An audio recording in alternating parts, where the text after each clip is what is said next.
Ta-da! Oh, we are live now. We are live on the Hello. internet. Hello, Internet. There's Aaron behind. I had an idea, Aaron, and I didn't want to suggest that you spend time doing a useless drawing, but it would have been funny for you to draw all of us now what we look like, even uglier than those drawings on the front of the record cover. Uglier? Older and funny. uglier, probably. I could manage that. We look pretty much the same. I have to say, Svelte. it's pretty accurate. See a close up again. Yeah. Like, I know that my weight has fluctuated, so I'm not sure. Look at those cheekbones, Shannon. Woo! yeah, Those are nice cheekbones. That Aaron was probably the nicest to me. Look at Spence. Spence looks like a hag. Oh, I think you could go to Santa Monica Pier and do caricatures of people. just do horrible caricatures of people.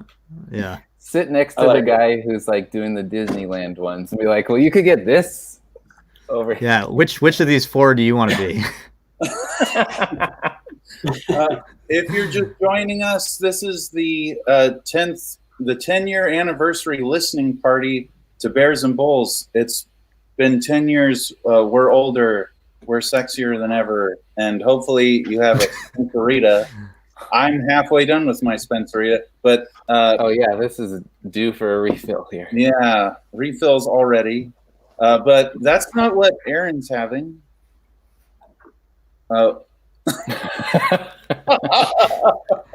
Cat juice. Maybe we should go around. How about we just sort of say where we're living now and what kind of creative business we're up to. Who would like to? This is the most uncomfortable part. I promise. This is the only uncomfortable part of the stream. Oh,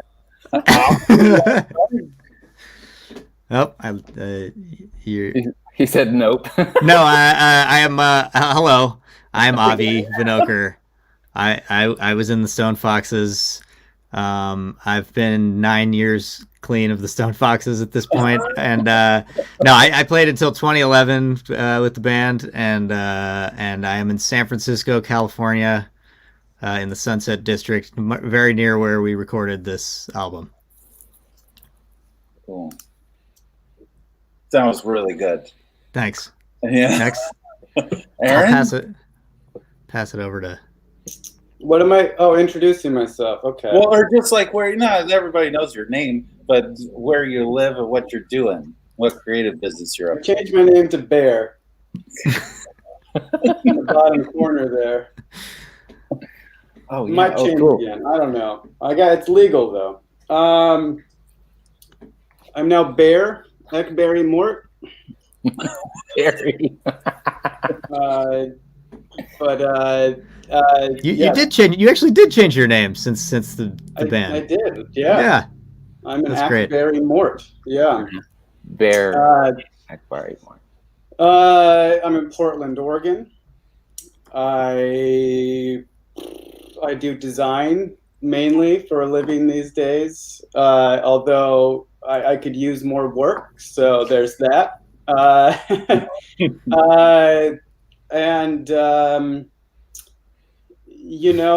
I've got music that still gets made. Just released a little bit of it. It's very fuzzier than Bears and Bulls. Lots of screaming. It's for the times. And yeah, I don't know what else. What else do you guys want to know about me? Can people comment? Let's see. I want to know where the beard came from. That beard is fabulous. That is a much more serious beard than I ever saw on you before. I didn't think it would grow out, but then it did, and so I just went with it. I don't know. Yeah, it's good. I mean, when you take a boat from Wales to the United States, I mean that's what happens. Yeah, when you're on a boat. Yeah. When you're seafaring for 8 months of the year. Spence, what about Spence? Where are you these days? I I have moved to the outer reaches of the Bay in search of cheaper living, and live in Benicia, which is on the Carquinez Strait, and I don't think really even technically counts as being Bay Area. It's not North Bay, it's not East Bay. It's in like a very strange little Northeast Bay corner. But I like it. It's a funny little sleepy Former capital of California. Yeah, 18, like Gold Rush era for the city. Like 6 months or something? Nearly 13 months. Was the capital. Wow. And got a place here and a nice yard to garden in and a dog and my wife Em and I, nice little place to call home. And Shannon and I still write music together, and I do park and trail design as that keeps me busy in the day. Cool. Excellent. Nice. Very good. Yeah, how are the trails doing? The trails are full of people right now. I bet. Air's finally clean. Yeah. I mean, parks and trails are a good thing right now. That's kind of what people can do. So,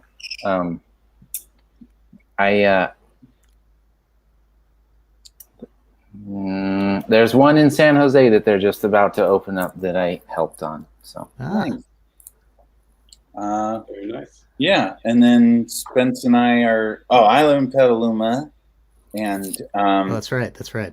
Yeah, I live up there where all the chickens are, and and the hippies, and it's a fabulous merge of that dynamic. It's fabulous, and Spence and I, Stone Foxes, are putting out the Patriots, a new couple of new singles in October, and then Stomp on Friday, the live version and stuff. But 10 years ago, we all lived in the same house and we recorded this record, and we should listen to it. In that house. I'm going to cue up Stomp here. We're going to play it in the background and talk it up. Let's see. Yeah. Feel free to Space like 3000 show. What is that show where they just comment during the whole movie? Yeah, we just sit back. Also, are you guys able to see comments? Are you looking somewhere? Yes, I see some comments over here. Yeah. Oh, I don't see them. Go. So Shannon, if you go back over to it's on the screen. Okay. Oh yeah. I got it. You looking at You see him over there? Yeah. Okay. Yeah. On Facebook? The Facebook comments you can see. If you go unclick private chat and go to comments, and you'll see YouTube and Facebook comments coming up. All right. Did anybody actually bunk up together? Did we ever share rooms together? Yes. Yeah. Avi and I were roommates for. No. Oh yeah, we lived in. Well, this is on Terraval. Yeah, in the basement. It was like 300 a month in San Francisco. That was the only way to do it, though. We had. It was just like a one bunk bed on this side of the room and like one bed on this side of the room. Yeah. And we clearly didn't have girlfriends, so. I don't think anybody had girlfriends for a long time. There was zero sex happening in that. Yeah. Someone wants to know what kind of burrito Mort's got over there. I got a Machaca's Carnitas burrito. It's carnitas, which is pork, and eggs with onion. It's a breakfast burrito. Okay. But I remember when you went on the road in the South, Aaron. That was crazy. What's that? You went vegan on the road. Oh. Yeah. We're already on. Patience. That first song is very short. Anybody want to say anything about Stomp? I think Stomp. I think Shannon, you had. I think you had lyrics. I think you had lyrics that were about like the trees or like yeah, it was like bumblebees and "Fly, trees. don't bother me. You're the greatest tree," and then like whatever. Whoa, And I whoa, feel whoa. And I you feel and like we Aaron all. were like, "That sucks." I think we can. Yeah, like I think we can. I think we can expand upon this. There was a big like come to Jesus moment that like Shannon, you need to completely rewrite this song. But that's I think- I don't think. Well, go ahead, Avi. What are you going? I was just gonna say. I think it sounded cool when we did it. Just that was the only fault. Was the content. Yeah, the lyrics. I think people would be interested to hear how we recorded these sorts of things. Like I remember this one just being in the living room with microphones set up. This one, I think Avi took over you took over like the upstairs and turned it into a. Yeah, I put my computer out in the living room and then recorded it all. That's into true. like That was Pro like Tools control room. 5.3. Yeah, and I think we did the drums downstairs, but I think we did stomp upstairs. I think because you just did a kick and a hi hat or something. yeah. So I think we did. And rewrote all the lyrics. Yeah.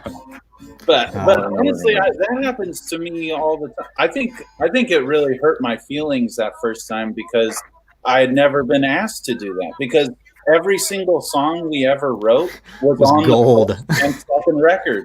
Like no, I mean it wasn't all gold, but like I don't think we said no to one song.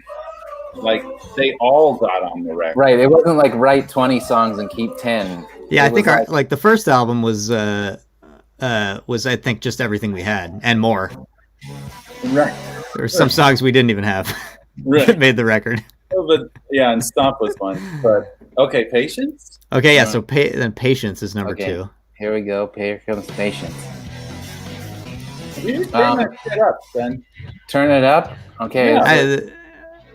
I don't. People in the comments tell us if the music is too loud. But here comes a little bit more juice. There's Aaron. Aaron, do you want to say anything about the lyrics? You don't have to. I think we wrote these together, if I remember correctly. I don't remember being good at adding lyrics. Yeah, this was the converse. This was like, how can we put the least amount of time possible into lyrics of a song? I think is what it was. It was like, let's just see. Okay, Snake, Patience. I don't have time for this. Yeah, that's the whole concept right there. I don't have time for this. Great. I do remember getting blamed. No, they're great. Line that's coming up. Yeah, you did. I think. You wrote the yes, I remember. I think Spence, you decided we had come up with like, I need your patience or something. Yeah. And you just, as a joke, said, I'm going to kick you in the face. I liked it and just ran. I think we ran with the lyrics at that point then, based on just like aggressive, like kick you in the face. Like, how can you write a song about how? Is it about? Like none of us had girlfriends, so it couldn't have been like about a girl. Like we didn't have patience for a girlfriend. So I don't know what it was about. I think I have a set list from like a very long time ago, and that song is listed as "Kick You Face." Oh, nice. I think that falls into the. We're getting ahead of ourselves, but that falls into the the fart category. Yeah. Oh yeah. I forgot about that. Through the fire. Does anybody remember me like I felt I played this song like double speed live for no reason, and Spence, you used to chew me out after shows, and you were like, "That is way too fast, way too," and then I was you always speed everything up. Well, that's great. I think this song is probably one of the ones that we still play live the most, and I think it's because there's a really awesome, like, I don't know, it's just fun, and there's like really good breaks and like good riffs, and like, I don't know. This one's one of the stronger of the bunch. Yeah, it's pretty just straight ahead rock and roll. Right, yeah, maybe that's it, but it's just it's just I feel like the intro riff, the like like the little thing. It was just like how many notes in the low string can we fit in the first Like, bar of it? ba-da-ba-da-ba-da-ba-da. It was like that, like. Yeah, it's how many fingers do I have and can I play all of them? And luckily, I had the smallest fingers and got to play that on bass. Yeah. Yeah. Oh yeah. Oh, ouch. Okay, so I don't remember. Was that the first song you played on bass, Aaron? Because on the first record, you were all guitar, I think, right? Sweeper Road, I think, right? I remember on Sweeper Road, yeah. Because I think I played guitar on that.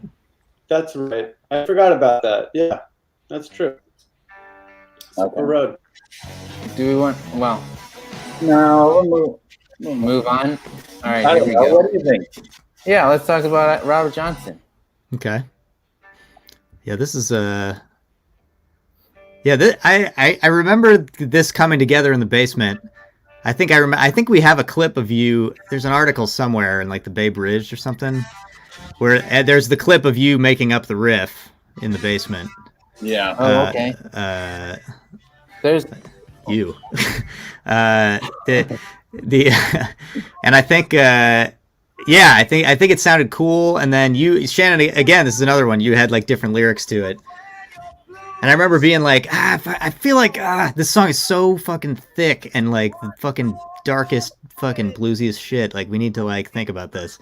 And then I think I was at work at my day job, and I was like, just had some time, and I just sat there and kind of wrote the words to this. It was like, well, what's heavier? What's bluesier than the story of Robert Johnson's murder? And that's what? What's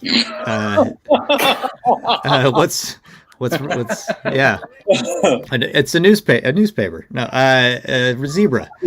No, I think yeah, I think that's kind of what inspired it, and I think I just emailed it to you guys, and you were like, "Hey, that's cool. I want to hear how it goes over that." And I was like, "All right." And I think I had the lyric concept for that, like in a note of mine with like a few of the lines, and I like finished it over the song. I feel like I remember this song being like, oh, we've got a good song. Musically, it's cool. We want to like get a stronger lyric set. And then like, yeah, maybe you emailed it or something. And it was like, damn, that's a good set of lyrics. And they like matched it. And I feel like once we had this song figured out, we thought we were like pretty hot shit and had a like really great song to play for people for a while. Like I remember going to Austin to South by for the first time, and like we're gonna play Robert Johnson like for the first time in Austin, and there was like nobody there to listen to it. But, like this is was it at the Wave? Yeah, downstairs. Yes, at the Wave. To nobody. There was. But that's fine. South by was so fun back then. Oh no, we played one other show. We did 09 also. With the only thing I remember about the night is the lead singer played the solo in the wrong key. He was beyond gone. Oh, that's I remember the name, but I'm not gonna say it out loud. I'm not gonna throw it. I'm not throwing anyone under the bus. Dude, he played the first two songs and said goodnight. Then his manager told him to get back up on the stage, and then he played the solo out of key. It was incredible. Yeah, it wasn't just like, a little out or the guitar was out of tune. It was like he picked like of the full on like tritone of the absolute worst possible key you could do a solo in. I remember on Robert Johnson. One of my favorite performances still. Yeah. Yeah. I think the first time we played this was at Red Devil Lounge. That sounds right. And I think I remember it working and being like, yes. Yeah. Like I kind of like had a feeling like I was like, I feel like this is gonna work. I feel like I this is good, but I don't know. You don't know until you try it. And then I feel like right when the song started and went into the first few lines, it was like, okay, I feel like this is gonna be cool. Now I have to remember the lyrics, which I don't remember if I did that correctly, but.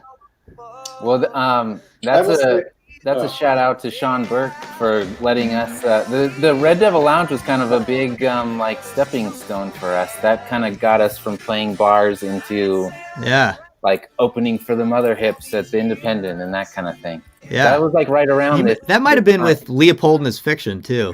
Yeah. I remember them. Absolutely. A lot of Red Devil. They're in Austin, I think, or he is. I haven't heard from him in a while. Yeah, Jody, who's an old friend of ours who writes for the Bay Bridge, she's on here commenting, and she says, Robert Johnson is such a good song and very indicative of where Avi would go as a songwriter, and that's totally true. I think that's absolutely true. Thank you, Jody. Yeah, I think this did sort of, it sort of taught me that I could maybe make up songs about, history and write more in that vein, and it definitely did lead there. Yeah, I'd agree. Thank you. So I think we had the refrain "low down" before. Yeah, that's part of the original. Or like I don't know. Oh, that's right. Yeah, we kept old that thing, but I always remember loving watching Aaron sing "low down," because Aaron used to sing your act like. Yell, like your face was gonna fall off. You were yelling so hard. It was awesome. Yeah, I fell over a couple times. I think it's part of the show though. That riff at the end. I remember we had it recorded and we wanted to make that like super thick and chunky, and we had just gone out and bought.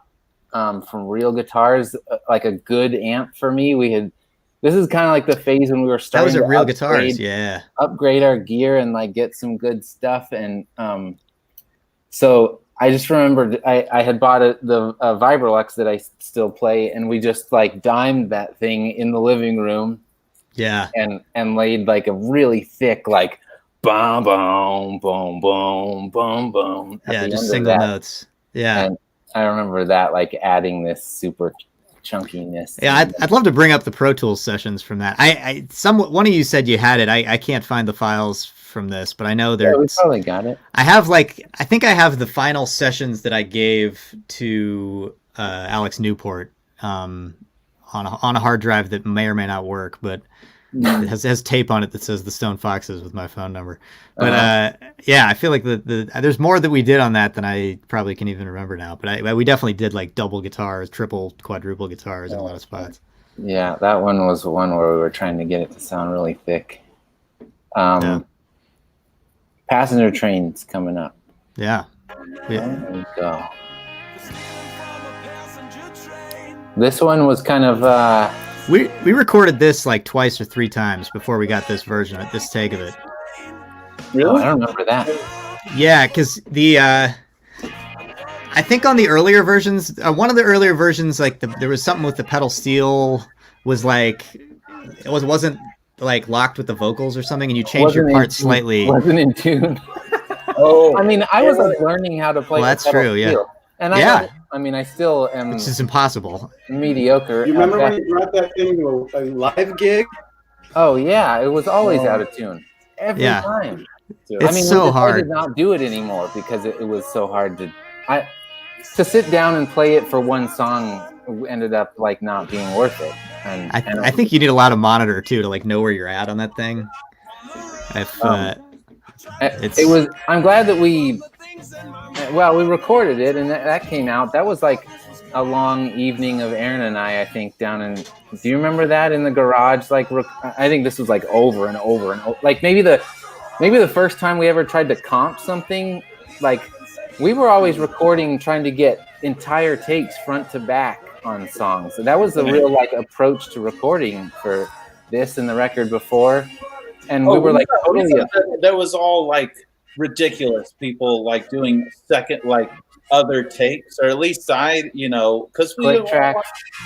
None of this record is to a click track. None of this is. I think a couple times, maybe this song and maybe Robert Johnson too. We were like, we did a version of it, and they were like, they're too fast. Let's just do the whole thing again, But we still never used a click. We just were like, play it slower. But by the end of the song, I think they were all the same anyway. I mean, Robert, did you chop Robert Johnson? Did we take 2 takes of Robert Johnson at halfway through? We did that with. I think we did that with the first version, and we were gonna use it, and then I think I think we were like, let's try one more, and it ended up being better. Too like mentally psyched Somewhere out. I have the first version, the demo of it, and it was fast. It was definitely faster and like a little more fucking a little on a bender. Well, this is another I one that remember Spence and I feel like do you remember when we kind of came up with the chords and I had these lyrics and I went into a room when the power was out. Like, yeah. There were a couple. I think that was that this song or Sweep a Road? I think it was this one because I remember it at the house on Quintara. Yeah. Well, all of this was recorded at Quintara. Quintara in what, 48? 46th? 46th. Yeah. 46 in Quintara, the corner, northeast corner house.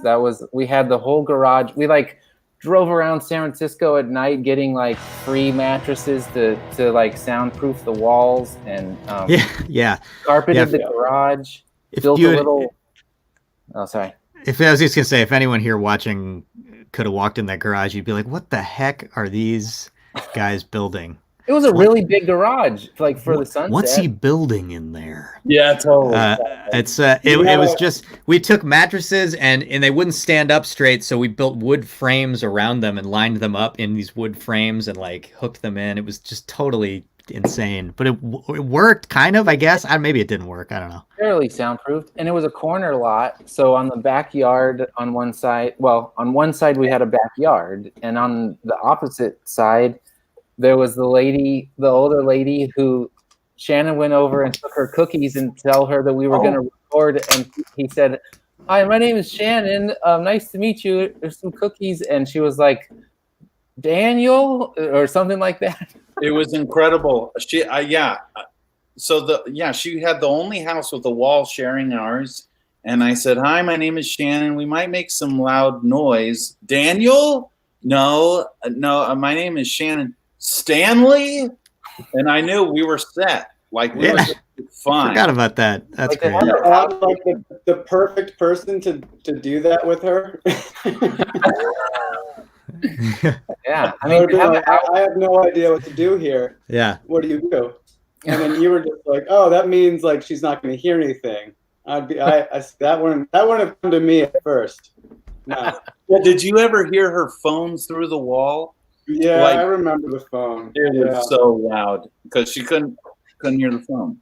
Well, Shannon would know because in that house you lived in the dining room, right? I mean, this is like how San Francisco and the Sunset worked. Like, Aaron lived in a granny unit in the garage, or at least some of the time. I lived upstairs and then I moved downstairs. Okay. Yeah, Matt was downstairs for a while. That's right. Yeah, Matt was downstairs. Brent was in the dining room for a while. Then Shannon, didn't you live in the dining room? I lived in the dining room for sure. Brent lived in the dining room? Oh, I think when I left, Brent moved in, didn't he? Oh, that might be it. Brent, by the way, is a friend of ours. And also, by the way, if you're just showing up, it's the 10th anniversary of Bears and Bulls. So we're listening to it with the OGs, the old guy, the originals, Aaron Mort, Avi Vinokur, Spence, and myself. And OGs, original guys. The original guys. Guys. Yeah. I lived upstairs and Aaron was downstairs, and then I moved out with my girlfriend. I don't even remember what year, but after we finished this record, I think, and then I guess Matt moved in, and then you moved back. Aaron, you moved upstairs, right? Is that what you're saying? Or I think I was originally upstairs, and then I moved downstairs. Shannon, do you remember Sleepwalk? I was upstairs for sure. Actually. Fever. We recorded Fever upstairs when you were in that bedroom and I had moved out. Oh, you were there? Where was I? Guys, we're getting a little deep for people. Yeah, all right. Okay, all right. Well, Shannon, let's get back on track. Shannon, do you remember when you sleptwalked and peed in the trash can in the kitchen? I do, and I also remember Aaron walking out of his room and going, "Dude, what are you doing?" And I think I just went to bed. All right. Then that brings I don't think you listened. Yeah. Yeah. Brilliant. Oh yeah, Young Man. This got licensed recently, right? Who was using this? Well, Somebody. Man. Here, let me see. Oh, it doesn't matter.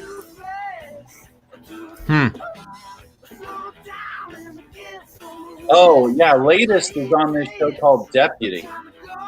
I'm not sure what the show is. Yeah. Anyway, I think we've been really. I mean, I think as a band, we were super lucky to get, licenses and things like that. I don't think a lot of bands are that lucky to get that stuff. And I know that that's.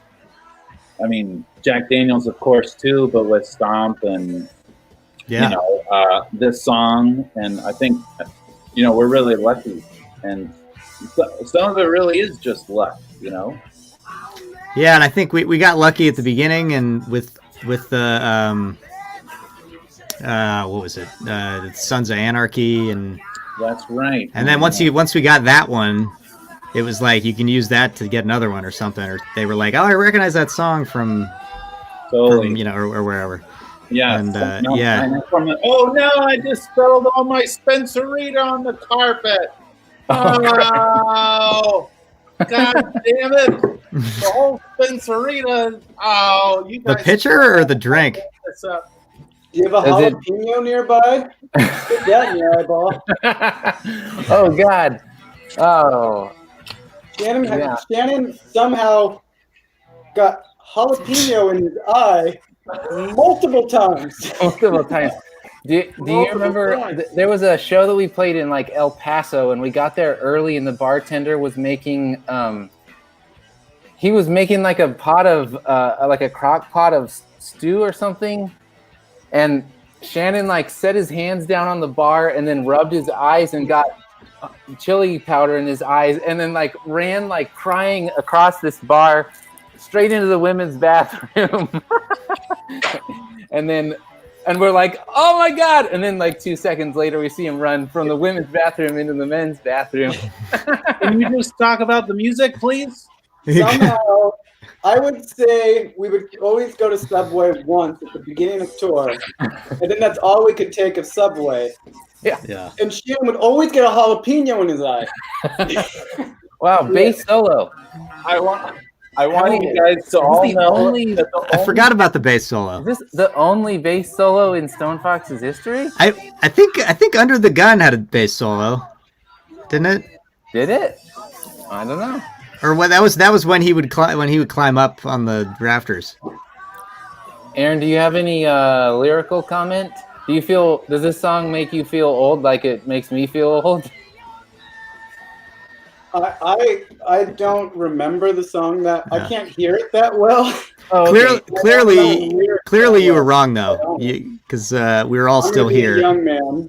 I wrote Until the day I die. Oh, Shannon wrote it. I'm going to be a young man. Well, until the day I die. Talk about that, where like there were a handful. I'm going to be a young man. I think I just kept saying it. Yeah. Say something about, because I didn't do this, but you guys like would write lyrics, but someone else could sing it better, or like their voice worked better on a song. There was a lot of sharing of things. I think I was pretty inspired by the band at that time. The whole like Robbie Robertson. I know Robbie Robertson wrote a lot of the songs for the band, but in our case, we'd write them and. Yeah, because there's a few instances where Shannon or someone else write a song that someone else would sound better singing it, and but I do think Shannon, you wrote the majority of Young Man, didn't you? Yeah. Is that what you were saying? Yeah, and Under the Gun, that's on the first record, I wrote those and you sang them just because. I think we were really good about knowing. Well, obviously my voice wasn't good. Of course, my voice wasn't good for everything. And then also knowing that you guys were great at certain things, like Sweep a Road. I wrote the lyrics and then Avi took that and you wrote all the music. And then Aaron, like your voice was just perfect for Young Man. So And I think that's like you said. I think the band did a lot of that too. I mean, Robbie Robertson didn't sing any of that stuff, but he wrote it. And I'm not saying we're the band. Not saying that, but they were our primary influence. Totally. Yeah, there was a lot of them and like I think like Aaron and I were listening to the Red Walls a lot and like kind of Red Walls. Darker My Love. Yeah. Oh yeah, Darker My Love. We got really into Darker My Love there for a while. I feel like we would go to their concerts and like not have the courage to go up and talk to them. Right. No, we never had courage to talk to anybody. No. It was like, oh, you guys are pretty cool. It's like the time, I think around when we were making this record, it could have been the first one. Avi, Spence, and I, we went out clubbing, and remember we all wore like cowboy boots and like cowboy. Oh yeah. Shannon, you weren't 21 yet. I distinctly remember that night. Yeah. It was like, look, guys, we're all clubbing. It's Friday night. We're all single studs. Let's get dressed up, and we all like went into our own bedrooms and came out like totally, wearing like Western wear and like. And we went to the Holy Cow. We didn't go to a honky tonk. We went to like a nightclub. We went to the Holy Cow because that's where like our like college, women friends went to. And my God. Do you remember that we all like made the pass like through the bar, through the dance, and we all ended up like right back out at the front door. It was like, let's get out of here. Like 45 seconds later. Yeah. And I think we got a cheesesteak next door. That's good. Wow. New song coming up. Easy. First, if I said on the internet at some point this week that I would give away a poster and shirts and stuff. So how about this? If you post a picture of yourself watching this thing with a drink in your hand, doesn't have to be Spencerita. It should be or alcoholic. Or alcoholic could be tea or a milkshake.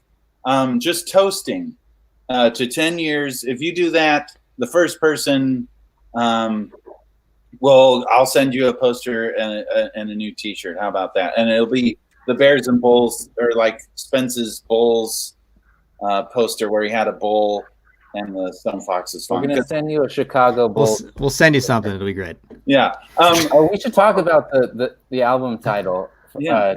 I think we should talk about the album title. I remember not having an album title for a long time, and we always were watching those like the Bulls, the super fans on SNL, and like, were there any other like titles in consideration? I only remember we named it because of the fucking SNL skit. That was it.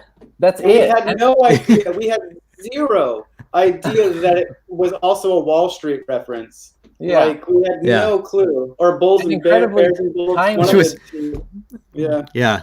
Right. It was like the beginning. Well, okay. We're like a year into that recession, and people were like, "Oh, it's like a smart reference to the market."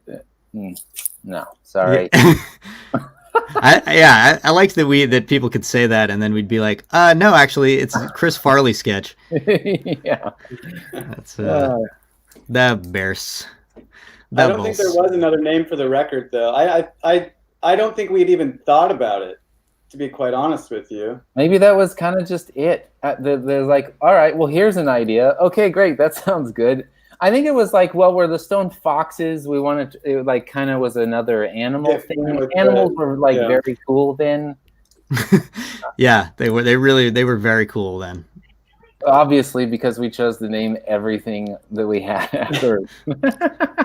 We were trying pretty hard. Well, I mean, for some reason we listened. I mean, maybe it's because, at least for myself, Spence. Whatever Spence listened to is what I listened to, and whatever Spence listened to was in our mom's album collection or from our friends up in the hills.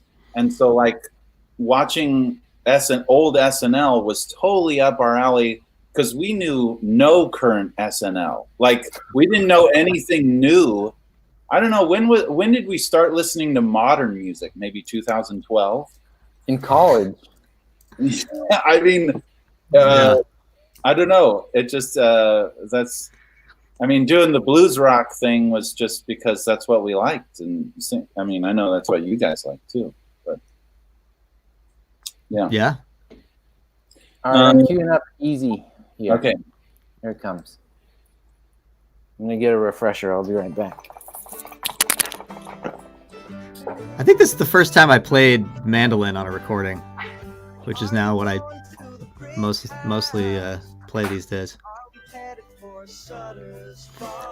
Aaron, I love this song so much, and I convinced you to let me sing one of the verses. Apparently the first one. I don't know how that worked out. Aaron wrote this song and all the words, and it was gorgeous, and I think I talked him into letting me sing one of them. It's probably for the better, in all honesty. I think this was a time where like I was figuring out like my voice in this capacity of like how I could be a singer-songwriter but also be in a rock and roll band. And so I think this is one of those tracks where we like you helped, I think, I mean you really probably more than likely helped turn it into a real song. Because like knowing me, it's probably 3 chords with like a couple verses and you know, it just kind of rolls. And I think you probably, I imagine, gave it more of those kind of more balance and, you know, the songfulness of it all, you know? Huh. Well, and I feel like thanks, maybe. I don't know. Like I feel like I think if I remember correctly, it was all there. Song written by a masterful songwriter. Yeah. But Hell yeah. Well, but Avi, you played producer a lot because I feel like, you know, Spence is great at the riffage, and Aaron and I had a lot of lyrics and a few, you know, Aaron had chords. I didn't have chords, but you really kind of played like the glue piece, or at least, you know, it always felt that way. Yeah. I think production is like my favorite thing in the world. I've realized that as I've gotten older, that's what I like doing the most. I think. It's handy that you just wrote like a song so taking that you a song can produce it. It's like I'm just writing songs so that I can produce it. It's not like I don't know what I'm doing. I'm just trying to fulfill the void in production in my life. But yeah, I think I think that this was like an experiment in that for me. This band and this was like, how do you know, someone comes to you with a song or you have a song, it's like what does this song want? Like what is it, you know? It's like, oh, okay, well, I feel like with that song, you know, it was like this song's really good. I should probably figure out a way to sing on it. Mm-hmm. So when it's everywhere, then my voice will be on it or something, you know. I think it came back to the band thing where we wanted multiple people singing on songs. Like I remember Stomp was like, definitely we need to have multiple. I mean, and that song lent itself to it, but I think this one did too. Yeah, building songs for everybody to sing on, and I mean, there was sort of a merging of. For a while, the Stone Foxes was Aaron, Shannon, and I, and there was a big part of that was just like playing acoustic sets at the Red Vic on Haight Street, and you know, that we definitely loved rock and roll, but we were also, you know, trying to live in like the San Francisco culture and do the kind of like acoustic-y thing, playing like Grateful Dead covers. And I was listening to the Black Crowes a lot, and they do the like acoustic thing. Zeppelin did the acoustic set and the electric set, and I think we were like kind of hopeful and like exploring those kinds of ideas. And then when Avi joined, you know, and Bears and Bulls, Avi had definitely like been there for quite a while, but we were still in that experiment of and I don't think that we've ever like made a record that is entirely heavy rock and roll or any one specific thing. There's always been a little bit of country on some song, or this is a good example of being able to make a record that includes a lot of kind of genre ending. You guys always had this real good like Central Valley sound that is like once I met you and your friends, it was like I could hear what that was, which is that people had such great feel on guitar out there, and like they understood the like Merle Haggard world, but also the like Graham Parsons world, and then Black Sabbath and the blues and all kinds of stuff. But it was like this like guitar sound with the Central Valley that you guys had. Well, and I will add to that like Aaron is from Fresno and Shannon and I are from Fresno, and we didn't know each other before living in the dorms at SF State, and it was like playing at the Cantina open mic thing where Aaron was singing his songs, and I was like, hey, I'm a guitar player, and I don't love singing that much.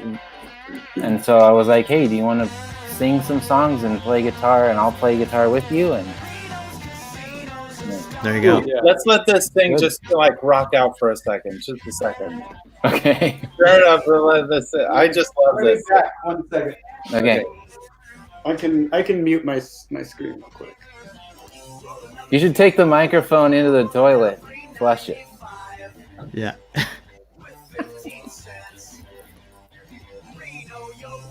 This song is cool. I think the coolest thing, we spent a fair amount of time building this song up. Do you remember that we got to borrow a vintage wah pedal from, Daniel from Bauhaus, who got it from Jimi Hendrix? So we got to play a wah pedal that was Jimi Hendrix's on the like psych out psychedelic part of the ending of this song. I don't remember that. Wow. You do not? That sounds vaguely familiar, but I don't have a big memory of that. Don't forget that it passed through the hands of Manfred Mann. That's right. Okay, Jimi Hendrix gave it was a color sound wah, and I remember that really clearly. It was Jimi Hendrix's wah pedal. Gave it to Manfred Mann, gave it to the guy in Bauhaus, and he, through our manager, let us borrow it because he knew that we were recording this. So, like, wow. If you listen, Daniel Ash had it. Yeah, Daniel Ash. That's it. So in the background right now, there's like little wah wah wah wah wah. That sort of like coloring is Jimi Hendrix's wah pedal. Wow. So, very cool. Can I add, since you said managers, I think it's really important just to say that we would have never even played Red Devil Lounge. We would have never gone on a tour. We never took ourselves more seriously than, we want to play once every 2 months without Joe Barham and without Rob Weldon. So those are our two managers. And Joe Barham was a local DJ at 107.7 The Bone. The Bone Rocks or whatever, getting the lead out, whatever. And he heard us, and he just decided to manage us. And I think just his faith in the band made us say like, oh, okay. And then Rob was a fabulous help. That and Michael Morris got us out on the road to play some shows. You remember like cramming our gear into Avi's Scion and Aaron's. Didn't we take your dad? Oh yeah, I think we took Aaron? 2 cars. Yeah, my dad's truck. That first, yeah. And I was thinking about, with political stuff happening right now. Do you remember sitting in the Sandman Motel in like the middle of the Idaho somewhere, watching Obama's inauguration? It was like snowy. Wow. Yeah. Oh yeah, that's in like northern Utah. And we had a broom, and every night we would sweep a road. It was a sweep a road tour, and we would like sweep the venue, and we'd take a picture with the broom. Wow. By the way, vote. Can we just? Yeah. Everybody vote. Vote. Everybody vote. For fuck's sake. Check your registration. We don't care who you vote for. We do care who you vote for, but just vote. Yeah. And hopefully it turns out the way we want it to. The Avi, you popped your. I think you popped a wheel in Boise on that first tour, and so we had to hang out in Boise. There was another time. Were we late for a show, or did we miss a show or something? I can't remember. Or we had to spend an extra day in Boise to get that thing going again. Yeah. Oh yeah, it was like a Sunday, and we had to. Yeah. Before we move on from Reno, did you guys write? I wanted to know this. Did you guys write the guitar lick together, or did one of you got that solo? Did you guys write that together, or did one of you do it and then just harmonize? I think we kind of worked on it together. I mean, we lived in the same house. Songwriting is so different now that, like, to get to, we probably made, played music together every night or almost every night, and to get to do that with no real restrictions, we were always just like coming up with riffs, and so when you're playing that often, there's just like that much better of a chance to come up with stuff. And so all of these songs, at least these first two records, I feel like we played them live so many more times before we ever even recorded them. Like, we got to figure a lot of things out. Well, and Avi, I don't know, what do you think about those riffs? It was kind of just like, how about this part? I'll play it this way, and you copy this part. Yeah, I feel like it just started going. We had to get back into the original feel, and it was like, and then I feel like you probably did it, and it was like one of us just keep going up or something. Yeah. I feel like it was sort of organic, or we just kind of did it, and it was like, this part should be 8, and this one should be 4, and there you go. And I don't know that we had a real, like, it kind of goes for lyrics too, but it wasn't like that I'm the root guy and you're the harmony guy. No, not at all. Lyrics, we just like all sang the same key all at once. Yeah, we didn't do a ton of harmony. No, Avi brought harmony into the band. You were the only one. You like the only one. None of us could do it. We could like try to figure it out on a guitar, but then we couldn't actually do it. Like, we couldn't actually perform it. To sing it, totally. Yeah. I think, whenever, I always really liked that sound that you guys had when you did like the whoa sound and the group gang thing, just all together doing it. It was cool. So it was like, well, might as well just keep doing that. I mean, not that I knew what I was doing. I didn't really figure out my voice until like the first record. I think everything I did on my own and other projects before that, I didn't really know how to sing yet. I kind of like was figuring that out on our first record and on this record. And you were like 23. I mean, I was 20. Yeah. It's like, how are you gonna? Right. What year is this? This is 2010. This was 20. This album was 2010. Yeah, the first one was 08, I guess. 25. Yeah. Okay. Yeah. What's next on the We've song? got Through the Fire, aka Though the Fart. I'm gonna go to the bathroom. Yeah. I think we should. This is a good time to say that. So I wish, I don't know. Aaron's gonna wheel out of here. I don't know if I don't have one to pull up here, but every night at a show, Aaron would write out the set list for everybody, and it became a game to like write the wrong song titles, or like write something that was like the song title but wasn't. And Through the Fire became Though the Fart pretty quick. Aaron also would draw like kind of like the Bears and Bulls cover, like really ugly pictures of each of us for us to look at every time we wanted to know what. And no offense, I don't mean it that way, but like we like, it was really fun because every set list was like totally unique for each set. We didn't like have a printer like printing off copies. No, just Sharpie. Yeah. And, the set list would come like right before the show sometimes. I mean, Shannon would be sitting there just like, like figuring it out. Yeah. I'm really 5 sorry to minutes before the say, gig. it's the neuroticism over a set list has only gotten worse. So, I mean, I would it's really also- sad. It's really. I'm in therapy. I'm working on it. It's. I mean, it's like a problem. I will also note that we have 5 minutes and 20 seconds further on this song to. Yeah. Well, We always If there's anything else we'd like to say about for this the so for those watching, we made a lot of fun of each other for this song. We were just like, this was the song in the set. It was like the slow song. It was the pretty one. It would seem like, but as time has passed, I think it's all right. It's pretty good. This is It's like like our the- ode to Joe Cocker, right? It- Isn't this a Joe it's Cocker totally riff? the Black Crowes, Joe Cocker like inspiration. Like, But also I feel like it was like from a place of like, like, hey, it'd be cool if the album had like it makes no difference where you turn. Yeah, that was like, we need some kind of a song like that or something. But well, it was always fun to play. I feel like, I think I did the guitar solo on this, and I was proud. I was proud of it, and it was. I think live, I liked playing it for that reason alone. I mean, it was just like, I take a guitar solo. This is fun. It's a great life moment. I'm seeing a guy, our good friend Brian Dolan. He writes, "I'm getting the feeling you guys didn't like this song."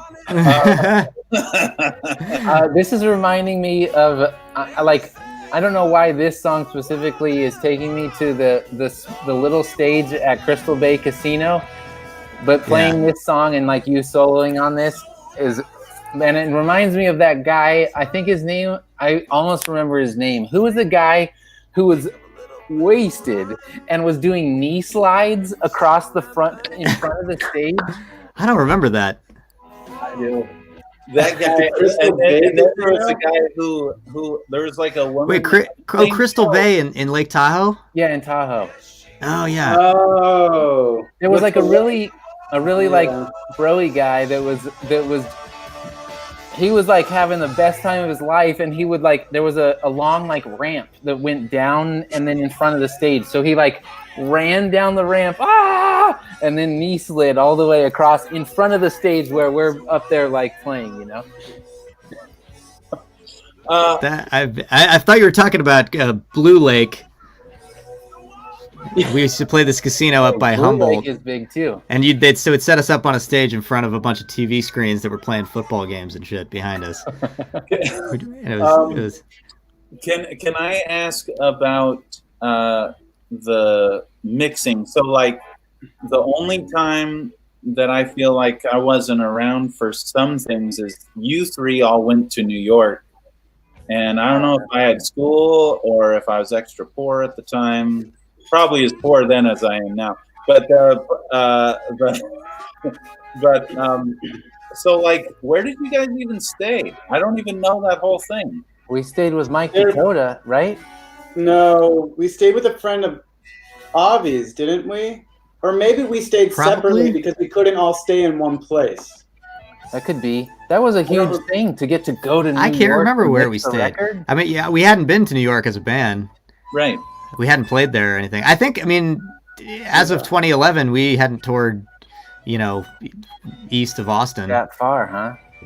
Mm-mm. Wow, We that's haven't really gone interesting. anywhere. Yeah. Yeah, we just did the West Coast a lot. That could be. Maybe we stayed with different people and then met up, because it was, the sort of standard studio thing of get there at noon and then work. And well, we would go and listen because he was mixing. We're not recording anything, so we would go like check a mix that he had worked on, and then we'd like go into the city. And Avi, this was like my first time to New York, so Avi was kind of our like tour guide to go to like McSwarley's and whatever. Mamoons. I love New York City, and I had been there a bunch when I was younger before I moved to San Francisco and met you guys, and so I was just like, I was excited to take y'all out there and go to all the spots I liked and feel like a cool guy that knew about cool things. But meanwhile, I knew like 4 tourist attractions. Well, and do you remember it was like Bushwick? So Bushwick was where Alex was mixing this stuff, and that was kind of like, we heard that was like the cool like up and up, and now now it's like you can't afford to go there. Probably not. I don't. It's I mean, it was like, it had been sketchy to my knowledge, but when we went to visit Alex or to work with the record with him, it was like, wow, it's like changed here. Like he lived in a really modern building that had just gone up, and there was like a vintage consignment furniture store in the basement, and there were like record shops, and so it was like cool. It wasn't what I had heard about Bushwick up until that point, but this was, I guess, the end of 09 or the maybe it was spring 010. 010. Yeah. Well, that was just so cool to like hear stuff that we had recorded entirely at home by you two, Avi and Aaron. Like it was entirely your knowledge of mics and mixing, or no, not mixing, I guess, but engineering it all. Mm-hmm. So like, where you gonna say anything about that? Like, didn't we borrow like a bunch of mics from your grandpa, Aaron, and like? And I think we lied to SF State. I think we might have got a couple of said, "Oh, this is RE20s from there." Yeah. Ah. Oh, we got the condensers. We got the Neumanns. Go Gators! Those are the best mics we had. What were those the black like metal mics, long kind of sort of Sennheiser looking mics, but they're vintage that you had, Aaron? I loved those. Yeah. We used them on the guitars, and I don't even know what they were. They that was definitely part of the like sound. I loved the way those mics treated Fender amps. Had you guys? Oh yeah, I remember those. Maybe. Do you guys remember? Like, I thought they were. It was more like flatter on one side. Maybe though, it's hard to see. I thought they were like kind of more like squarish on the front, or like a trapezoid looking front. I don't know. I can't remember. That might have been it. I can't really see it too well, but we had room mics like across the garage and close mics going, and like absolutely. Had you guys mic'd up a drum kit? I guess we had done the record before, but like yeah. I think we learned from that one and did it sort of better. I sort of positioned the overheads better round two once I figured out that I wished I had done it differently, trying to mix the other record. But if you listen to what... Oh, sorry. Yeah. Sorry. Oh, no. No, I was just going to say, Alex, he seemed to just work with what we gave him. He bounced it all to vinyl. It was like everything bled into the other mics. There was no separation on anything for anybody that cares about recording. That's like how... It was all really live. Yeah. It was. Yeah. Nobody wants any. We wanted that. We wanted like the guitars in the drum mics and stuff, which is not really. I mean, if you're ever hoping to change anything, it's not super cohesive. I think there might be a couple spots where you can hear we changed the guitar take, and you can hear in the drum mics, you can hear a different guitar doing something. It sounds like it's in the distance in some song, but it's cool. I don't know. It's fine. It didn't really matter. I think Alex Newport was was like, well, this is kind of challenging to deal with, but sure, no, you know. I think something that was on our side was like, or part of the not listening to anything new, at least for me, was that I didn't feel like really informed by anything else, so I didn't know any better. Now you guys definitely did. You, like Aaron and Avi, like you knew how to do all the miking techniques and the mixing and all that stuff. But I think there is something about not really knowing what we're doing that really helped us out. In a way. Like going for it. I mean, in everything, we were just happy to be playing music and playing bars and like getting a little like notch up every once in a while. It was all just like, well, this is cool. The fact that anybody wanted to listen to what we were doing was a bonus. Yeah. Speaking of our technical prowess, the Daniel Ash track we did, Rock song, Fever. That's what it is. Yeah, Fever. I listened to that. We mixed that up. We recorded that in one day. Avi and I went upstairs for a few hours and mixed it on my iMac computer speakers. Yeah. Like straight out of the old iMac, and then we sent it in. That was. Did we even master it? No, they mastered it for us. Yeah. Fabulous.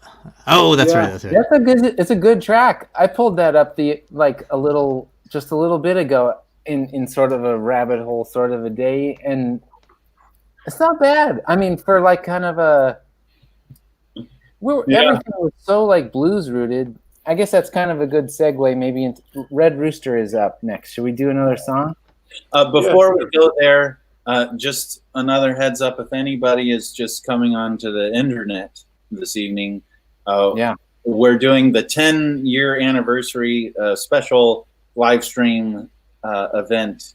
So we're just listening to the record together with the original dudes, Aaron Mort, Avi Vinokur, Spence, Shannon, myself, and someone just said on their comments, Crystal Seiler just said that there is a CD of Bears and Bulls going on sale now on Amazon for $99. So if you would like your copy of Bears and Bulls, go talk to Jeff Bezos for $99.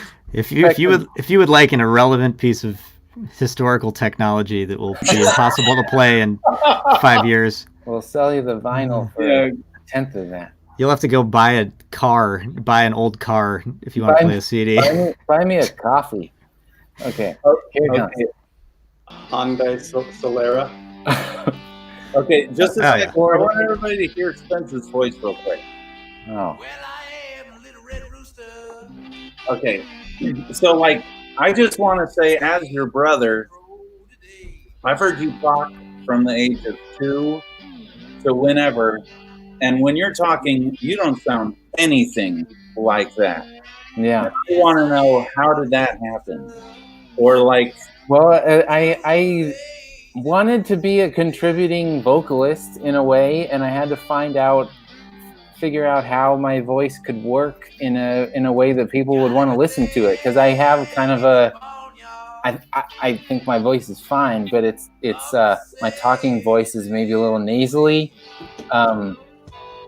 but I can sing kind of deep. And so when I figured out, this is sort of like a period of time when we were all really inspired by blues, and I had learned my guitar through the Rolling Stones and Led Zeppelin, and when I figured out that they had learned the blues from Muddy Waters and Slim Harpo and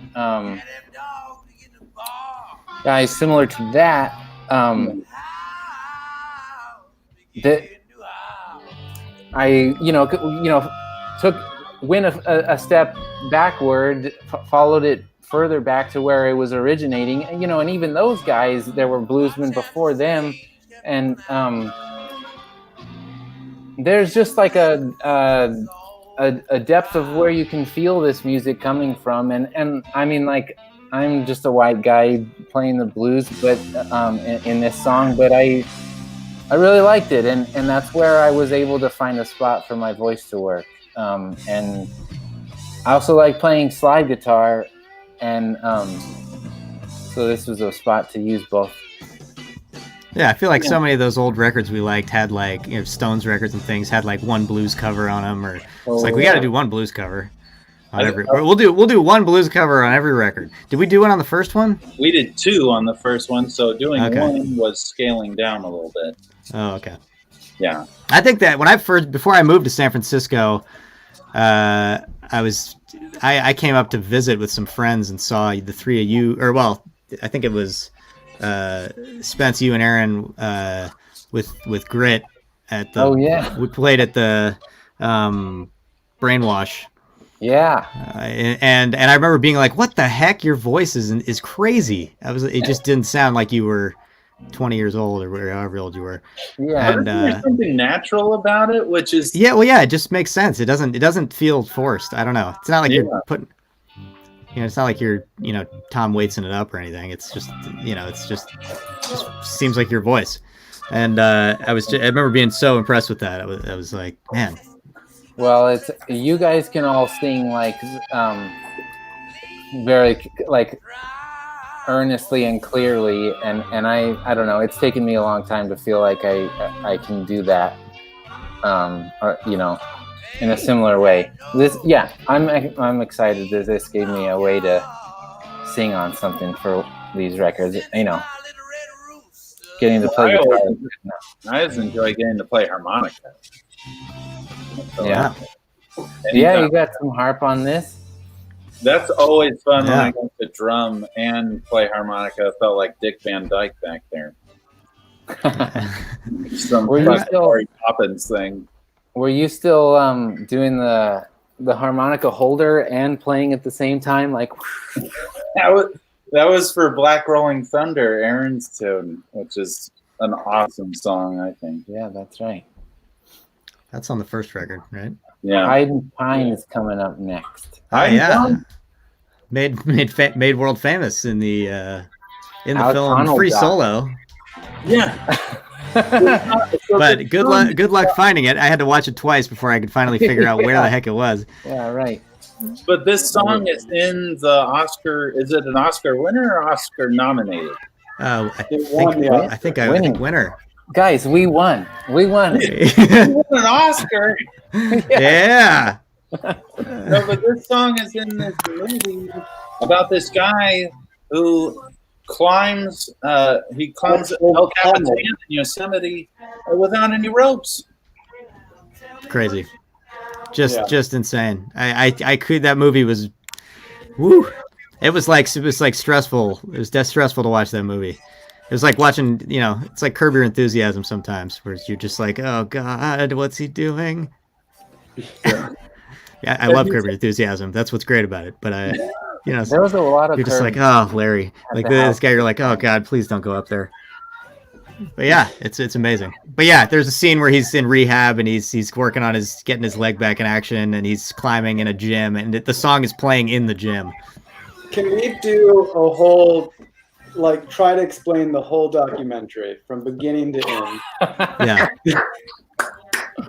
Yeah. Yeah. Well, I'll pause the music. Go ahead. Oh. So we begin overview shot of Yosemite Valley, slow mo shot. He steps out of his van. Voiceover. Arnold steps out of van. This is a pretty serious solo. Has yogurt in his hand. Total Black Crows, like Aaron and I trying to be Rich and Mark Ford. Forgot about this part. Halftime. We just played with Rich Robinson like a year and a half ago or something like that. Dude, watching him and Mark Ford is, that's crazy, dude. Those guys, they're still really great. I don't know. I know that it's of a different era, or a little bit, but think how long those guys played together and how much. Yeah. Did we saw Mark Ford at the Red Devil, right? Or did we play with him, or did we just see him? Mark Ford played there, yeah. No, didn't play with him. No, we just went to see him. Yeah. I think we snuck backstage and said hi or something. So what were we saying earlier? That we just wanted to write a cool rock and roll song about girls and. This song is about hookers. Picking them up at the corner of Hyde and Pine, and then we had no clue what the Five and Dime next to Spence's made up Five and Dime. I don't think there actually is a market on Hyde and Pine. And Hyde and Pine is not the Tenderloin either. No, we didn't have any it's also not. It's just above the Tenderloin, but it was the only corner that really worked well. It's a completely misinformed song. Yes. Spence and I hadn't had sex yet, and here we are singing this song. Yeah. That's a very well-off neighborhood nowadays. None of us could afford to live in that neighborhood. Oh no. Yeah, you would pay. I think even back then it was still pretty nice. We liked the ring of it. Hyde and Pine just had a nice ring. Maybe if you went down the hill, you got into the Tenderloin, I think. Yeah. Well, whoever came up with the line, "Tell me what you need, I won't tell your mother," that's the line. Yeah, it's what's it like when buying drugs in the Tenderloin? We were a couple of kids. We know all about that. By the way, So let's. This is what songwriting's all about, right? You get to play make believe, and we were someone that's just what it was. commented. There's a Trader Joe's at that location now. Wow. There we go. That's thanks for fact checking on that. Thank you, Jody. There is a line about sugar boogers in there. There's Sugar boogers. I don't know. That's a term I've heard. That's not that's not in the song. What are you talking about? Yeah. Isn't there a cocaine reference? I think you're muted. Oh. What? Me? No, Shannon. I don't know what's going on. Hangman is happening now. Oh, okay. Here we go. There it is. I wonder if this is working. Should we turn this up for a second? I'll hit when it comes in. All right, here we go. Yeah, in its full glory.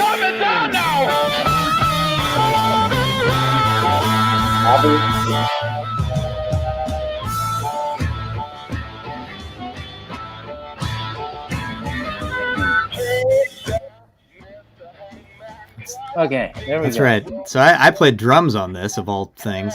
That's right. Because we really wanted to have a part of the set where Shannon could go up front and give a sermon. Play harmonica. Aaron played the drums for quite a while too on this. That's true. Yeah, I think you played it after I was in the band. Yeah, this was a good one. I think we played this at our booking agent's wedding. And On the patio, the little banjo band. We've sang it differently. We sang I know you know that I love you and you are worth the trouble. I think we sang. You definitely are worth the trouble. Yeah. I remember so we were about to get a booking agent. We had our Michael Morris, who has been our agent forever. Chris Palmer is our agent now, but Michael is our guy for a long time and a great friend. And he was coming to the show, and we were trying to get a booking agent. And I remember it was at Cafe du Nord, and we were in the side room, and I was having one of my panic attacks. And Spence grabbed me by the shirt, and he was just like, "We are doing this." And he like yanked me on stage, and I remember playing this song first in the set with my eyes closed the whole time. Wow. At Du Nord. Yeah. That's where that was. That's where that was. We started the set with this song? Yeah, that's unusual. Really? I don't think we ever did it again. I think we were like terrified of what we had done, but we did it. We just like scared everybody away. Right. Yeah. Do you guys remember where we would have done a record release for this? Maybe it was Du Nord. Maybe that was it. That would make sense. Okay. Yeah. I think I remember that show. Yeah, that was a big deal because like if the bar didn't make enough money, we were gonna get charged, and like there was like weird stipulations. Like it was like they were taking a risk on us, you know. Yeah. Like, that was like the vibe back then. Yeah. So, I remember in recording this, you guys like extra overdrove everything and made it really like clippy, and then Alex was like, "What am I supposed to do with this?" You know. Yeah. Can I just step in real quick? I just overheard my wife, who's talking to a friend in the other room, just ask, "What do you mean? What does foreskin smell like?" So, That's an you're important welcome. question. There you go. Very good. Very good. I would suggest Google it. Yeah. Google has a new scratch and sniff feature. Oh. Yeah. I think one song I sang. I think we did 3 takes of this, and I think we kept the last one. But I sang this live down there so that we could mic an amp. Yeah, And you sang it through the Green Bullet. Did we do your vocal live with the take? Into an amp? Yeah. Yeah, It's and then like after 3, I was like, I can't do it because I was just shouting, Yeah. I can't do It that. actually sounds better because you did that. I think so. Like it actually sits into the song and everything and all that better. Yeah. Yeah. Yeah. Yeah. Yeah, that Yeah, video, so I didn't realize you did that. I forgot about that. that video at BAM TV at South by Southwest thing that I texted to you guys, that sounded pretty good too. It was like we could have easily overdubbed those vocals, but they were in there. I don't know is this the end of this song, Spence? We got Come Again. That's so. The last song on the record. Before we do that, I think it's really important because at that BAM TV show at South by, Aaron climbed the rafters and played bass from up there. And today we were thinking of all the amazing things that Aaron did in the middle of breakdowns of songs. And Under the Gun specifically had this big like drum set and then like a break. And Avi's got a list. When did you write that list out? The date on it was, I had it in my notes on my phone. And let's see, it was the last time I edited it was October 19th, 2010. Well, just read it.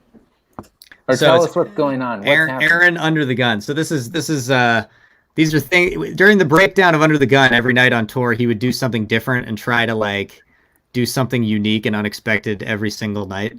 So this was the list of them. He was on the floor with the audience in Reno. And then SF at the Parkside, he was on Matt's shoulders. Matt Lindsay, I assume. In San Luis Obispo, he went under the stage entirely. In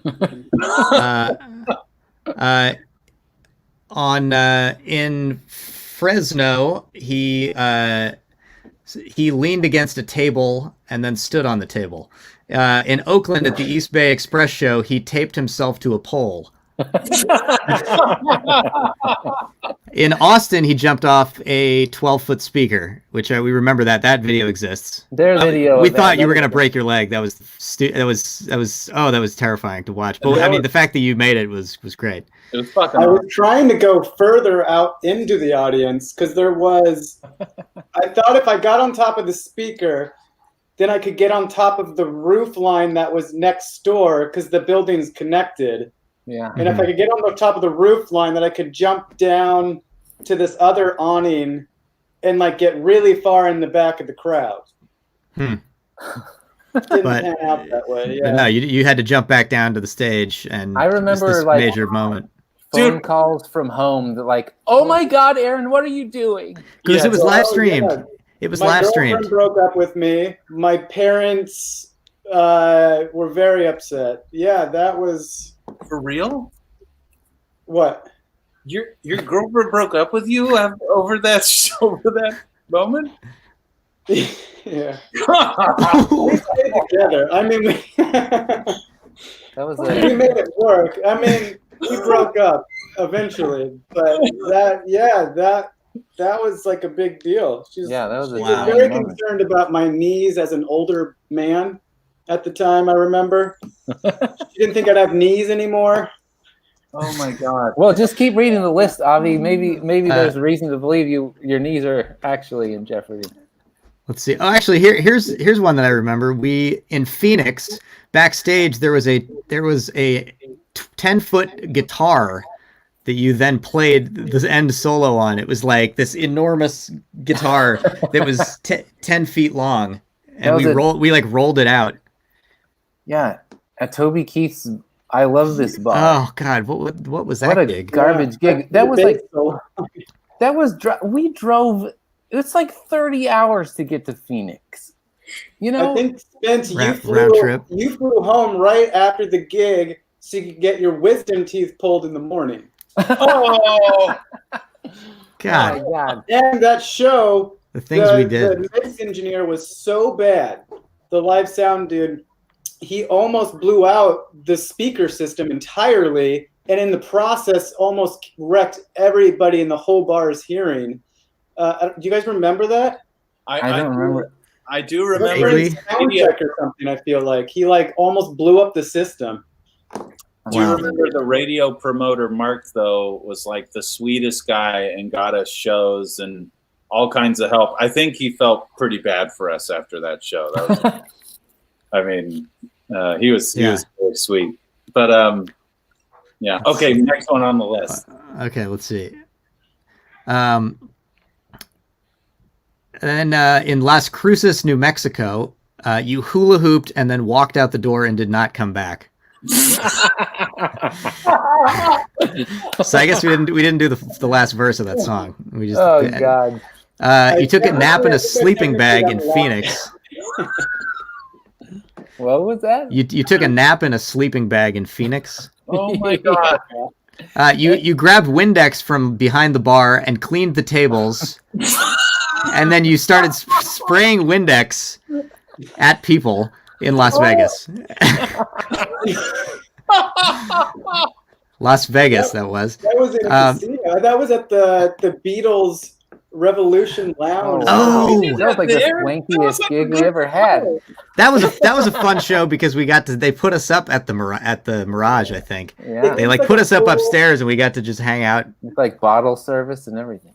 Yeah, that was fun. I had no idea what we were doing.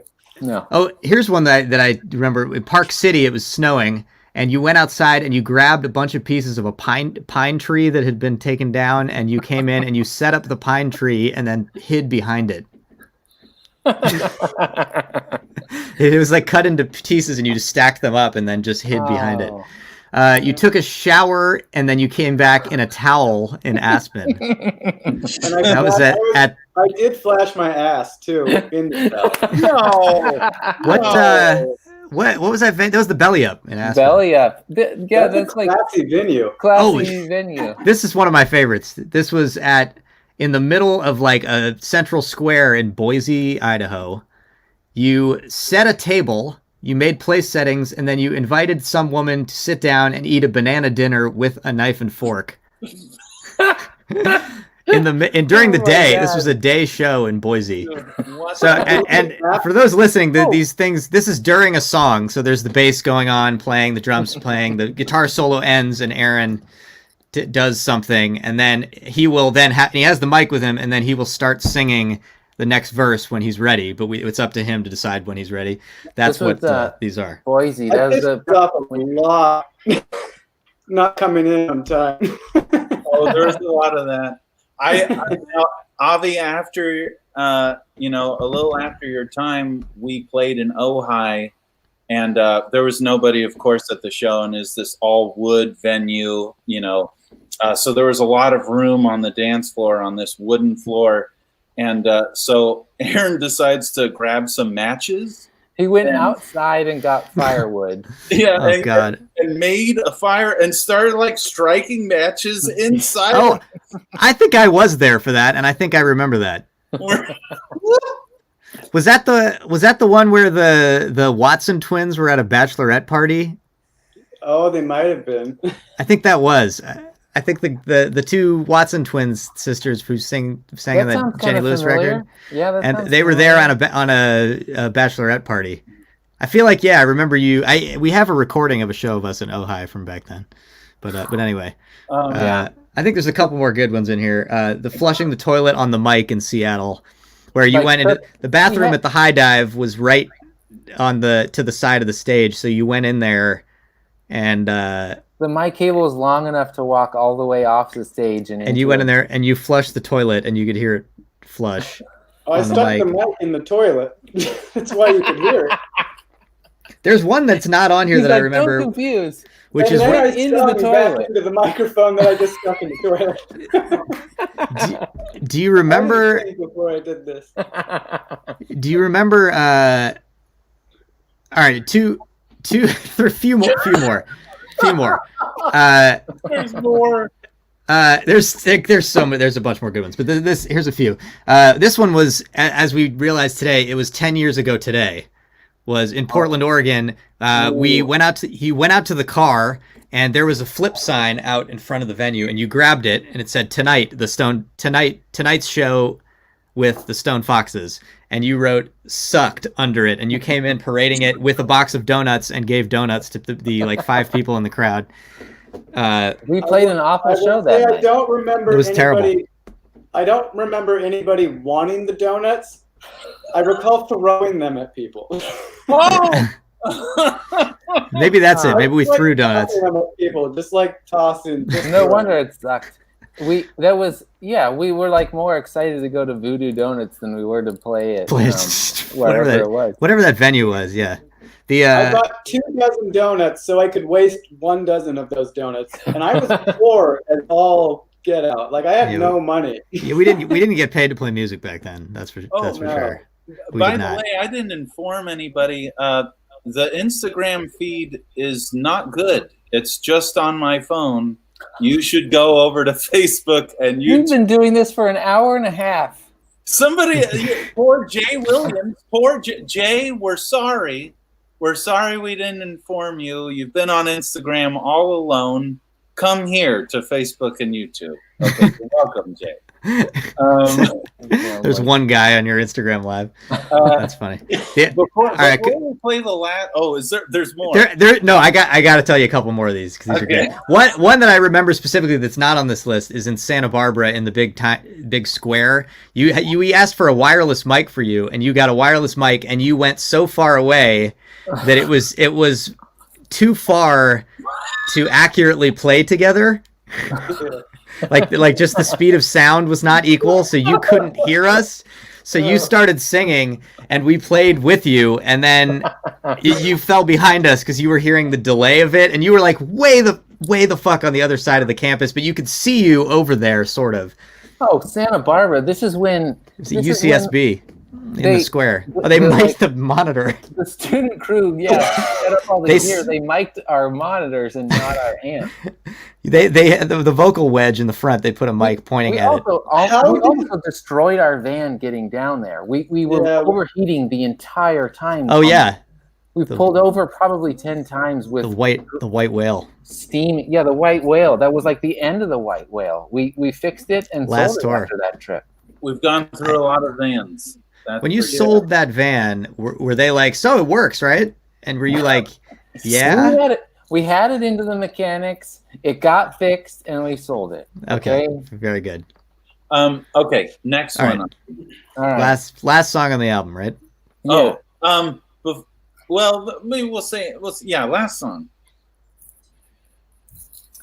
I've been informed that I'm yelling, but I'm okay with that. I think I'm probably yelling too. I'm probably yelling. I'm taking a year off. Here's our last song sung by Aaron. Come Again. Let me turn this up here.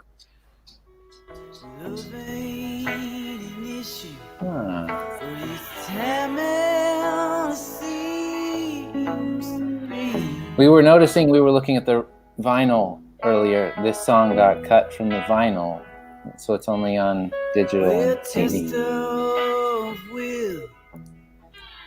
And we were also talking about maybe we have a couple of extra. We haven't printed new vinyl of Bears and Bulls in a while, and we thought it would be really cool to auction off a couple around. So be on the lookout for an auction for a good cause, and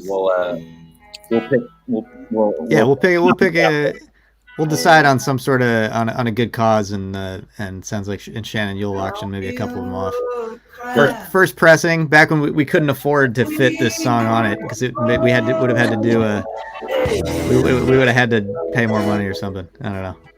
Had to get a second record in there. Somebody would have needed more money.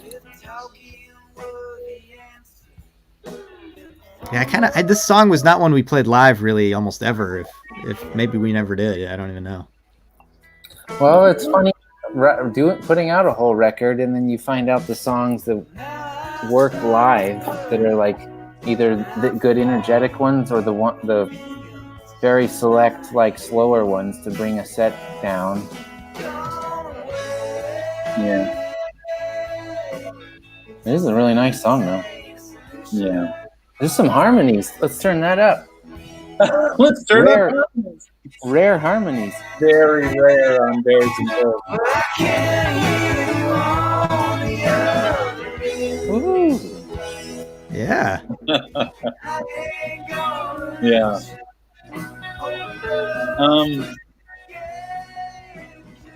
So I don't know. I don't think we talked about album art, but just so everybody knows, Aaron and Spence did all the album art and the posters, and they always did everything. So these guys were like, Aaron did Bears and Bulls. I didn't have any part of. That's all his work. oh, dang. Yeah. There it is.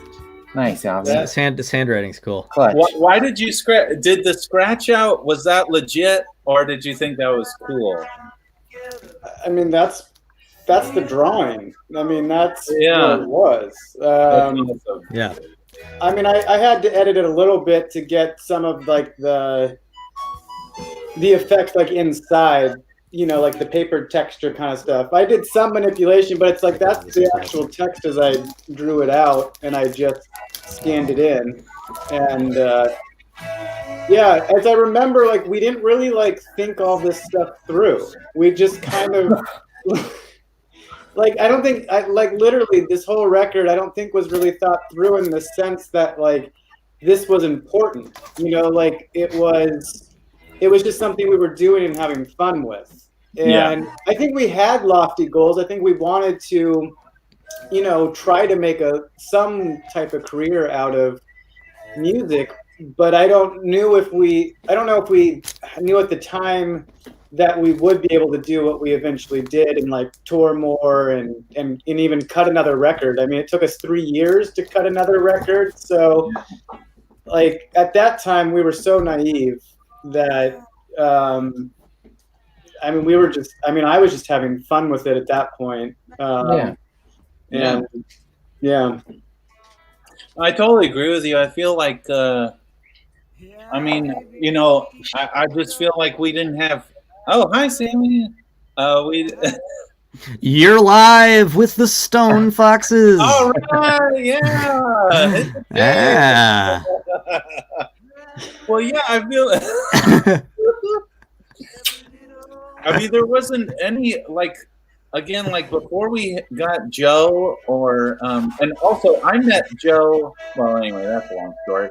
But before we got Joe, we really weren't looking for anything outside of maybe playing the Hotel Utah in San Francisco. Like that we was were just trying to get gigs.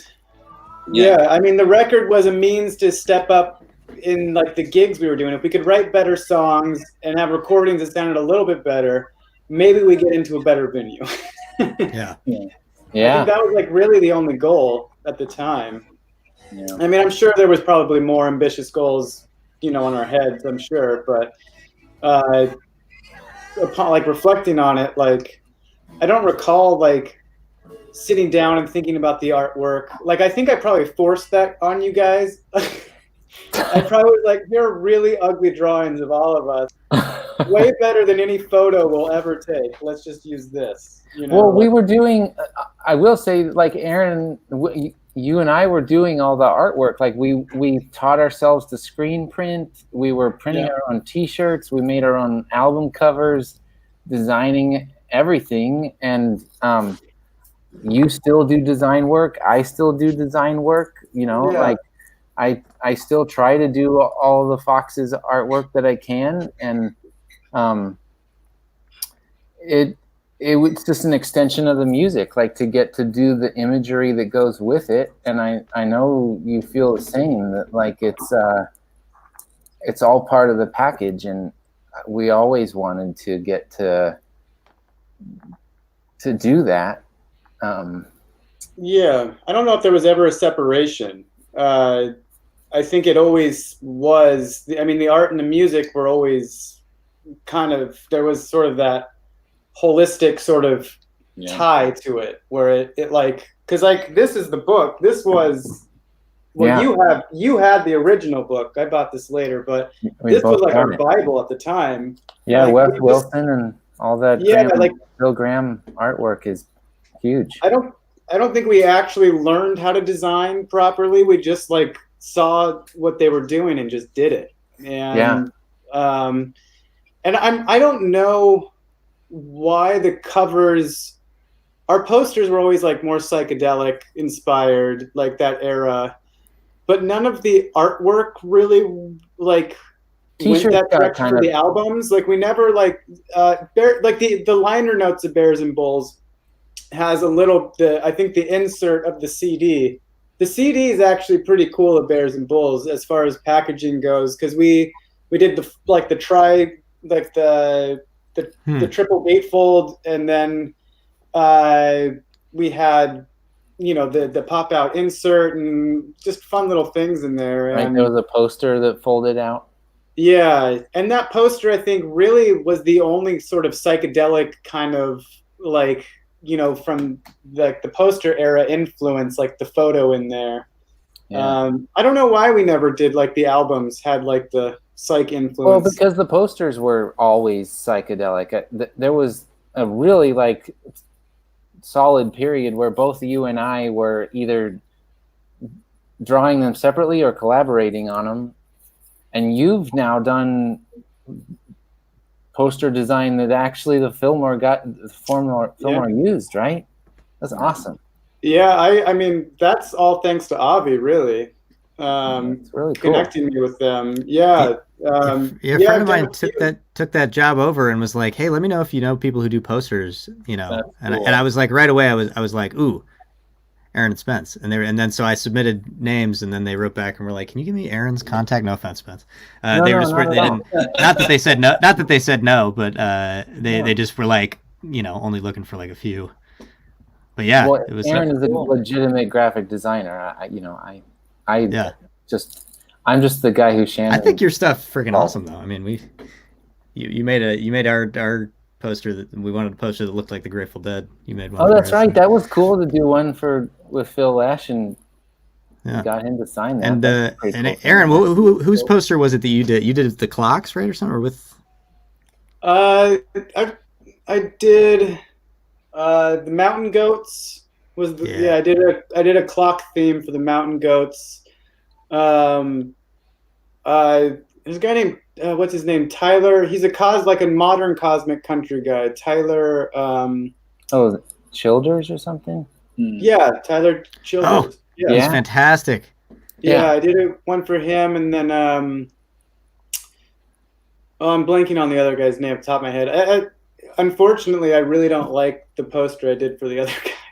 But that happens, it's like the Fillmore posters are so nerve-wracking because, I mean, that was the only, I think my definition of success back in the day, and maybe, I think probably we talked about this, Spence, was like design a poster for the Fillmore and play the Fillmore. Like those are the only goals I remember having. Like that's when we were, the top especially of the top. Like in the first record, Oh, for sure. So huge. like every time, like those Fillmore posters, you do one, and it's like I have that in the back of my head every time, so I know I'm gonna fuck it up. Like because like I have like this lofty thought of like what it means and what it is. Yeah. I actually did do one that I fucked up. It didn't get printed.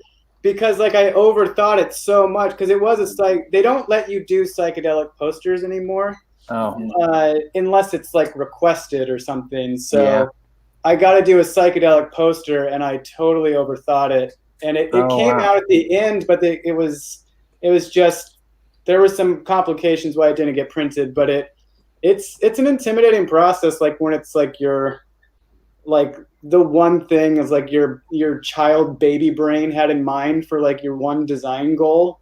Like if you finally get to do it, it's like it's an odd it's like playing the Fillmore for the first time, where it's just like it's a surreal experience. It doesn't necessarily compute like the first time, you're kind of like I don't think any of the times I played the Fillmore it really has computed, Yeah, because you're obsessive about the moment and what the moment means to you, and well, I guess we've kept people on here for almost 2 hours. I'll be honest. I'll just say I don't know. I guess something I just wanted to say was like it just sounds like to me. I think just listening to you guys talk about it. it's just really cool to talk about something that we did together, and that was just really free because we weren't thinking too hard about it, and it was like free expression. And I've been able to play these songs, I feel really honored to get to play songs that you guys wrote some nights, a few of these songs, couple times an evening. And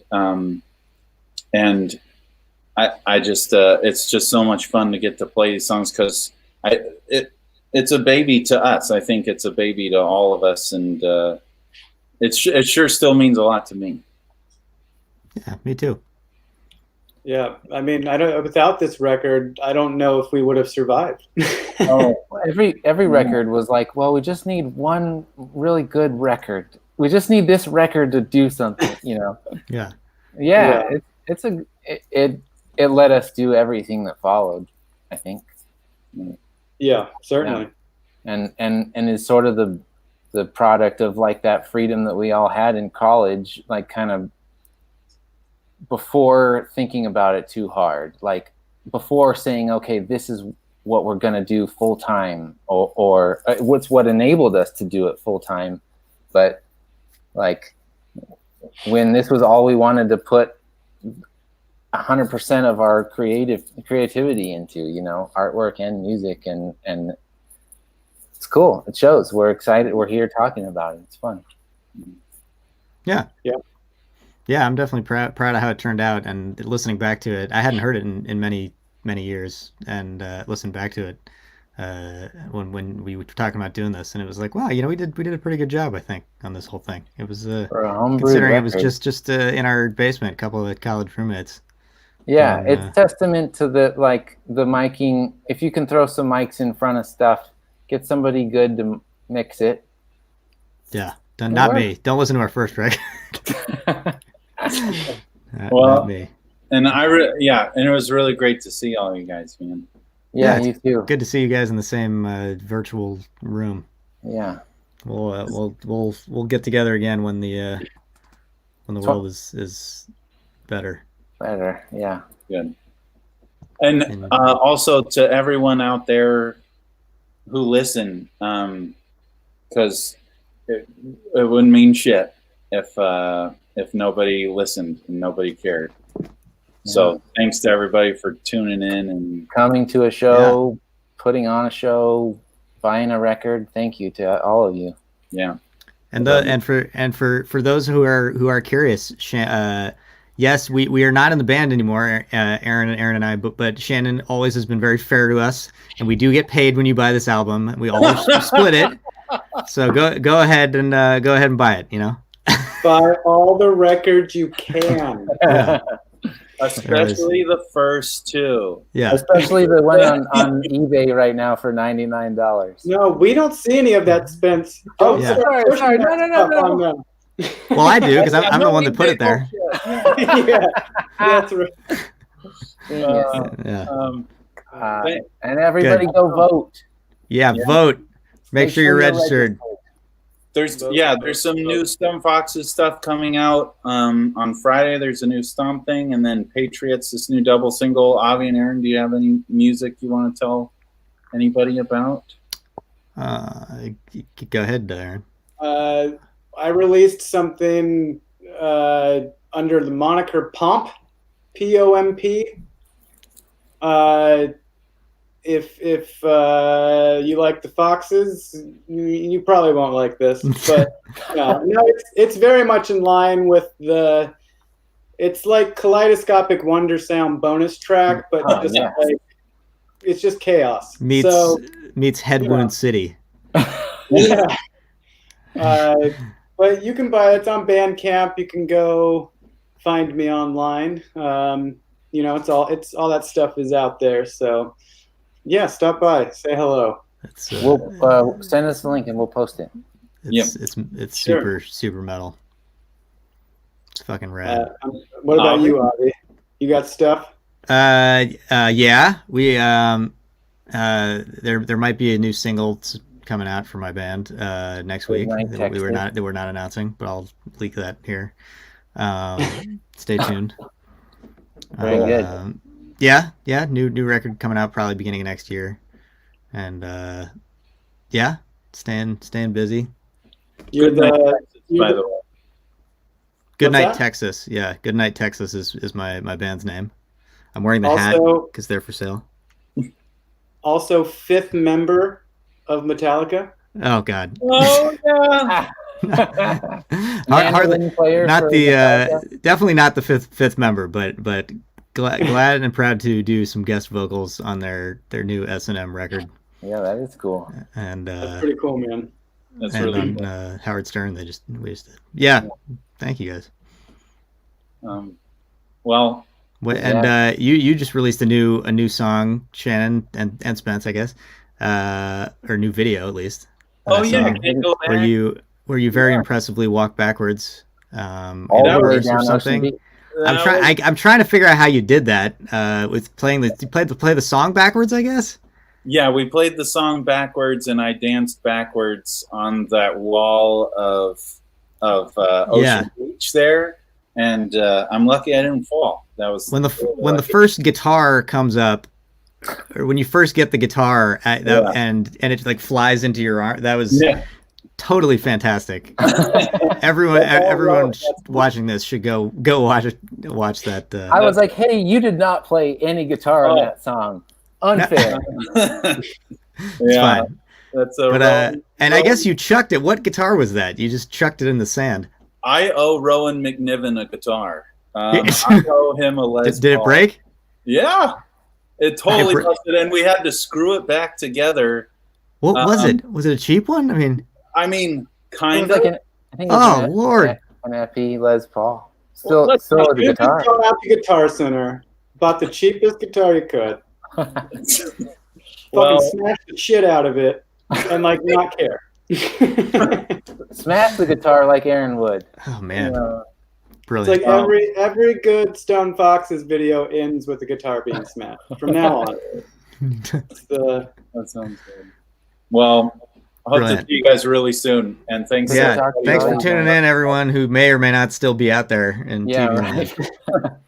Right. Okay, later, guys. See you guys Good soon. to see you guys. Log it off. Bye.